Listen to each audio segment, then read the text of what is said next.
Hope आप लोग बहुत अच्छे होंगे, बहुत बढ़िया होंगे। जैसा कि मैंने आप लोगों से वादा किया था कि मैं अगर कुछ अच्छा बनेगा तो मैं ज़रूर आप लोगों के साथ व्लॉग शेयर करूँगी, नहीं तो नहीं करूँगी। क्योंकि जो आपको सुबह का व्लॉग मिला था ना, वो मतलब सुबह शूट किया और मैंने फिर वहाँ एडिटिंग करी और आप लोगों के साथ शेयर कर दिया।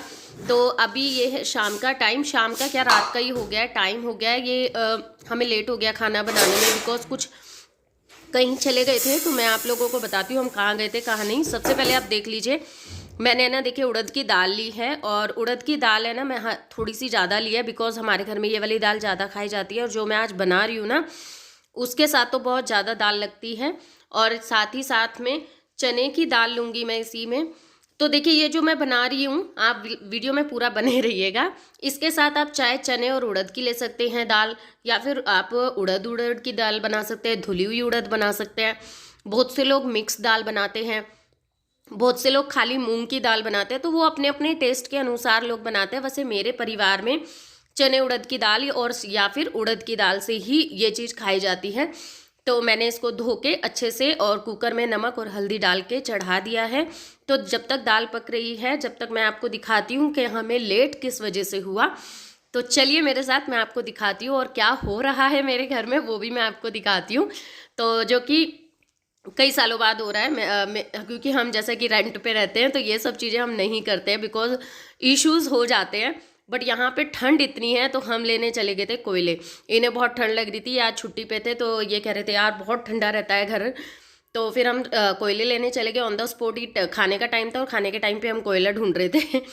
फिर कोयला लेकर आए तो ये लग गए हैं जलाने में। मैंने चढ़ा दिए फटाफट से दाल, और अब मैं बना रही हूँ बाटी का आटा। तो अब आप समझ गए होंगे कि मैं क्या बना रही हूँ। ये चीज़ वैसे मैं आप लोगों के साथ में काफ़ी बार शेयर कर चुकी हूँ, बट मैं फिर भी आप लोगों के साथ शेयर करती हूँ। क्योंकि नए नए लोग जुड़ते हैं, नए नए लोग आते हैं हमारी फैमिली से मतलब लोग जुड़ते हैं, तो उनको भी पता चलना चाहिए ना कि हम लोग, हमारी फैमिली कैसी है कैसी नहीं है और इतने लोग अगर जुड़े हैं तो वो किस कारण जुड़े हैं, क्या अच्छा है क्या बुरा है, क्या बनता है क्या नहीं बनता। तो उन सब चीज़ों के वजह से मैं हर चीज़, चाहे मेरे को 100 बार शेयर करना पड़ जाए, इसलिए मैं करती हूँ। तो बहुत लोगों ने देखा होगा और बहुत लोगों ने नहीं देखा होगा। तो मैंने यहाँ पे लिया है गेहूं का आटा, फिर उसमें बेसन लिया, अजवाइन डाला, नमक डाला, ऑयल डाला, और ऑयल से अच्छे से ना सारे आटे को मथ लिया है बिल्कुल। मतलब अच्छे से पहले ऑयल को अच्छे से स्प्रेड कर लेना है बिल्कुल बढ़िया से, पानी से तब तक ना करें जब तक आपका ये आटा बढ़िया से हो ना जाए। तो बिल्कुल इस तरीके से हो जाएगा। देखिए इस तरीके से अपने आप ही ना लड्डू सा बन जाएगा। देखिए ज़्यादा नहीं, क्योंकि मट्ठियाँ नहीं तारनी हमने तो ज़्यादा मोमन नहीं होना चाहिए, मतलब इतना होना चाहिए कि आपका आटा भुरभुरा सा भी हो और बंध भी जाए। देखिए सब आग मतलब जला के बैठे हुए हैं घर में, और मैं लगी हूँ कामों में। तो अब हम फटाफट से इसका लगाएंगे आटा। डो हमें इस तरीके का लगाना है कि रोटी से थोड़ा सा सख्त होना चाहिए, जैसे पूरी का होता है ना उतना चलेगा, उससे टाइट भी हुआ तो भी चलेगा। पर जो हम जिस इंगीठी पे हम बनाते हैं, तो इसमें वैसे आप नॉर्मल पूरी जितना भी अगर आप रखेंगे तो भी आपकी बाटियां बहुत ही अच्छी बनेंगी। मोमन हम इसलिए डालते हैं बिकॉज क्योंकि बाटियां थोड़ी सी अंदर से सॉफ्ट रहें, खाने में अच्छी लगे। बेसन भी हम इसी वजह से ही डालते हैं। बहुत से लोग कहेंगे आप चूरमा शेयर नहीं करते। एक्चुअली चूरमे के साथ क्या होता है, कंडीशंस ज़्यादा होती हैं, बहुत कुछ चीज़ें चाहिए होती हैं चूरमे के लिए।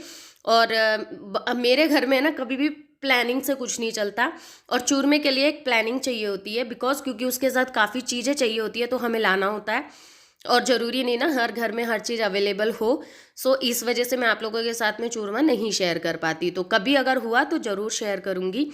तो बाटी का मैंने जो आटा है वो काफ़ी देखिए अच्छे से लगा लिया है। और किस किस को बाटी खाना पसंद है, या किसी ने, बहुत से लोग ऐसे भी होंगे जिन्होंने बाटी खाई ही नहीं होंगी। पता है शादी से पहले है ना, मुझे तो बाटी का पता भी नहीं था है। और आज मैं बाटी में इतनी एक्सपर्ट हो गई हूँ कि मैं बाटियाँ, कितने ही लोग आ जाए मैं आराम से बाटियाँ बना देती हूँ फटाफट। मुझे कोई टाइम नहीं लगता बाटी बनाने में। और शादी से पहले बाटी का मतलब भी नहीं पता था मुझे। फर्स्ट टाइम जब मेरे ससुराल में दाल बाटी चूरमा बना था, और जब हमें थाली में रखा गया तो मैंने कहा यार ये क्या कॉम्बिनेशन है, मीठे के साथ, मतलब चूरमे के साथ दाल कौन खाता है। और वहाँ पे सब चूरमे और दाल खा रहे थे, तो मुझे बड़ा बुरा है, मैंने साइड में रख लिया। मैंने कहा ये तो एक मिठाई के तौर पे, क्योंकि मावा वगैरह डल के बनी थी वो। तो मैंने दाल और बाटी तो खा ली, पर मैंने वो चूरमा नहीं खाया क्योंकि वो मीठा और नमकीन का कॉम्बिनेशन मुझे नहीं अच्छा लगा, इस वजह से। तो कहते हैं ना, कुछ कुछ चीज़ें ऐसी हो जाती है लाइफ में जो हमें पता ही नहीं होती, और वही चीज़ों से हमें एक दिन वास्ता पड़ता है। तो आज मेरे साथ यही होता है कि जब किसी का भी मूड होता है तो बाटी बनने के लिए बोल दिया जाता है, और मेरे को ऑन द स्पॉट बाटी बनानी पड़ती है। पर अब मुझे खुद को भी बहुत पसंद आती है बाटी। चूरमे से भी लाख गुना मुझे दाल बाटी बहुत पसंद आती है। तो उसके साथ कई चीज़ें मैटर करती हैं उसको स्वाद बढ़ाने में। तो जैसे कि बाटी को हमने इतने आटे को इतने बढ़िया तरीके से लगाया है ना, अब इसको हम ऐसे देखिए गोल गोल बॉल बनाएंगे और इसको इस तरीके से रख देंगे। दोपहर में बने थे पॉपकॉर्न, जो कि हमें, आपको पता होगा, जो मैंने आपको व्लॉग शेयर किया था जब हम न्यू ईयर वाला, तो वहाँ से वो जो पैकेट्स मिले थे ना पॉपकॉर्न के, वो हम ले आए, जो हम घर ले आए थे, तो उन्हीं को हमने घर पे बनाया था कुकर में डाल के, काफ़ी अच्छे बने थे। तो वो वाले पॉपकॉर्न थे, थोड़े बच गए थे तो मैंने उठा कर रख दिए हैं। अभी आप देख सकते हैं बच्चों के उससे कि बाटी का नाम सुन के उनके मुंह पे मुस्कुराहट आ जाती है। मेरे घर में दाल बाटी सभी को पसंद है, क्योंकि ये हमारी एक तरह से कहते हैं ना, हमारी तो डिश है, मतलब राजस्थान की तो फेवरेट डिश है। मेरा ससुराल राजस्थान से है बिकॉज, तो उनकी तो फेवरेट है। उनके तो शादी ब्याहों में भी दाल बाटी बनती है। कोई फंक्शन हो, कोई 4 जने अगर घर में जुड़ जाना है तो दाल बाटी का ही खाना होता है। अगर किसी घर वाले ने दाल बाटी नहीं बनाई तो ये समझ लो उन्होंने हमारी आवभगत अच्छे से नहीं की। ये कहना होता है गाँवों का। तो मैं भी आटा वगैरह लगा के और बाटियों को सेकने रख दिया है। दाल में सीटियाँ आ रही हैं, मैं फटाफट से बैठ गई थोड़ी देर आंच पे। मैंने कहा मैं भी हाथ सेक लेती हूँ, और बड़ा ही सुकून मिल रहा था। भीनी भीनी सी खुशबू आ रही थी जो कोयले की आती है ना, बहुत अच्छा लगता है। पर क्या है यार, हम लोगों के नसीब में इतनी देर बैठना लिखा नहीं है ना, तो हमें तो वापस बैक टू वर्क आना होता है ना। तो मैं लग गई अपने और कामों में। तो अभी है दाल में तड़का लगाना, और जब से वो चॉपर यूज़ है ना, बड़ा ही आसान हो गया प्याज टमाटर मिर्च कट करना।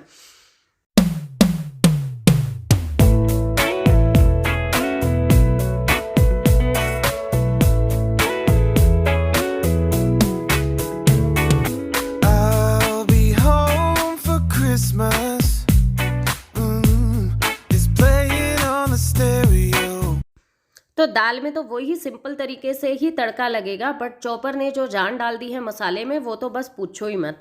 इतना बारीक सब कुछ कट किया कि इतना अच्छा सा मसाला बना के आया, और कुछ भी मोटा मोटा मुंह में नहीं आया।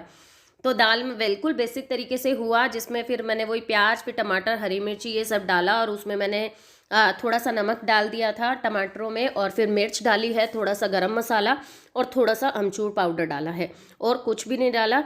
दाल थोड़ी गाढ़ी थी तो मैंने इसमें थोड़ा पानी ऐड कर दिया, क्योंकि इसे अभी मेरे को थोड़ा सा और खदकाना था।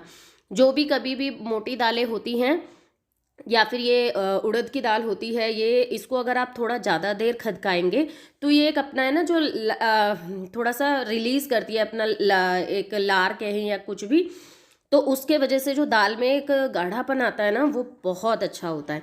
अब हम बना रहे हैं चटनी, क्योंकि दाल बाटी चटनी के बिना अधूरी है। तो यहाँ पे मैंने धनिया लिया है, प्याज लिया है, थोड़ा सा अदरक लिया है, हरी मिर्ची मैंने 5 से 6 लिए हैं, क्योंकि ये चटनी तो चटपटी बननी है। थोड़ा सा जीरा लिया है, जीरा मैं पहली बार चटनी में यूज़ कर रही हूँ, क्योंकि मैंने बहुत सारी वीडियोज़ में देखा लोग बाग जीरा डालते हैं, तो मैंने कहा चलो ट्राई करते हैं टेस्ट कैसा आता है, जो कि मुझे नहीं पता था। देखिए, जो चीज़ मुझे नहीं पता ऑब्वियसली मैं आप लोगों के सामने स्वीकार करती हूँ कि हाँ मुझे नहीं पता, और जो पता है तो मैं उसको हक से बताती हूँ कि नहीं ये ऐसी है, ऐसा होगा। तो यहाँ पे मैंने नींबू डाल दिया, थोड़ा सा पानी ऐड करके इसको हम पीस लेंगे, और पल्स पे पीसेंगे तो चटनी बहुत अच्छी बनती है। कसीलापन बिल्कुल भी नहीं आता। एक आ जाता है ना कई बार धनिया के साथ कसीला, और चटनी की रंगत देखो कितनी अच्छी थी, और जीरे का स्वाद बहुत अच्छा आ रहा था। नेक्स्ट टाइम से तो हर बार जाएगा थी जीरा मेरी चटनी में। तो चटनी बिल्कुल तैयार हो गई है, मैं इसको एक बाउल में ट्रांसफ़र करके साइड में रख लूँगी। चटनी की आप रंगत देख सकते हैं कितनी प्यारी है, कितनी बढ़िया लग रही है। यहाँ बाटी बन गई है, जो कि ये बच्चों के लिए तैयार कर रहे हैं। बच्चों को ये हाथों से तोड़ के ही देते हैं, क्योंकि फिर है ना वो तोड़ नहीं पाते गरम गरम। तो इन्होंने फिर घी में डिप कर दी थी पूरी, और फिर इनको तोड़ तोड़ के दी। और ये है मेरी थाली, बिकॉज मैं घी नहीं खाती हूँ, मैंने अपने लिए सूखी बाटियाँ ली हैं। ये लोग तो घी में डिप कर करके खाते हैं। तो खाना पीना खाने के बाद, बच्चों को सुलाने के बाद, मैं अब बैठ गई हूँ फ्री होकर। अब यहाँ बैठ के मैं अपने बस हाथ और पैरों को सेक रही हूँ। मैंने सॉक्स उतार दी थी, मैंने कहा नहीं भैया सेक लो, बहुत ठंडे हो गए थे पैर, बिल्कुल बर्तन वगैरह मांजे ना बहुत ठंडे हो गए थे। तो चलिए इस ब्लॉग को करते हुए यहीं पे एंड, कैसा लगा मुझे कमेंट करके जरूर बताइएगा।